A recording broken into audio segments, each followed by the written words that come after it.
Did you ever have a strange situation in a bus that was maybe very uncomfortable and you did not know how to react? You know, there are some unwritten rules also in buses that should be followed, like giving one seat to older people when they enter. But did you ever hear about racism in buses?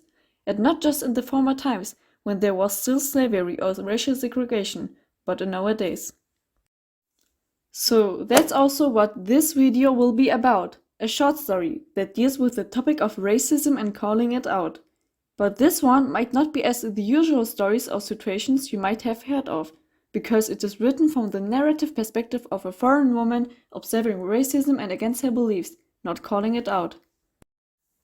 The short story is called She Shall Not Be Moved and was written by Shereen Pandit, who herself is a South African former lawyer and political activist, but who came into conflict with the government and therefore had to flee to the UK. Now she is writing stories, like the one mentioned above, about which I'm going to tell you something in an even shorter way than the short story already is. It all begins with a lot of justifications of the narrator explaining her actions afterwards. The situation starts with the narrator and her daughter not being able to move forward in a bus because of the Somali woman blocking the aisle with her pram. But on the second look, she realizes that two middle-aged white ladies took a seat at that place where people with pram should have the priority to sit. And even though there are other empty seats, which the narrator politely points out to them, they do not move. Instead, they act as if they are in the right, even though they are offensively the problem creators. When the bus driver finally comes, the narrator expects him to rebuke the two white ladies, but instead, he shouts at the Somali woman in a very disrespectful manner, blaming her for the situation. Her reaction, therefore, is a silent protest, showing a proud appearance and thereby standing above him. After the bus driver leaves, the narrator tries to help the Somali woman with another seat, which she rejects.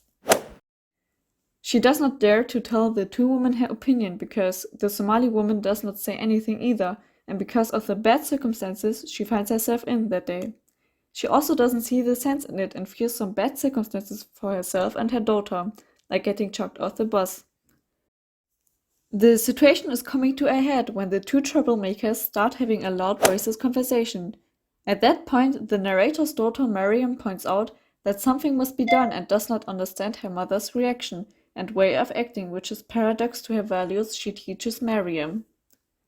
The drive continues and some persons are getting on, including a middle-aged white woman, which the narrator, contrary to her usual manner of acting, does not offer her seat.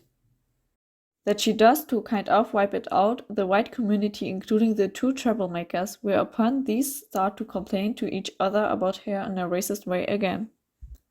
Once more, Mariam does not understand her mother's actions and wants to give the white woman her seat, which her mother, the narrator, does not allow to happen, because she as well decides on a silent protest, just like the Somali woman, but the negative consequences are resulting prevail much stronger.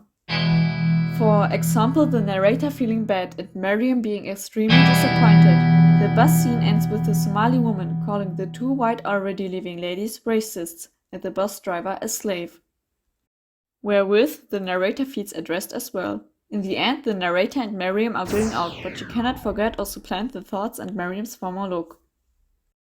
Now you got a short insight into the short story, She Shall Not Be Moved, and most likely felt the racist atmosphere that prevailed in this bus.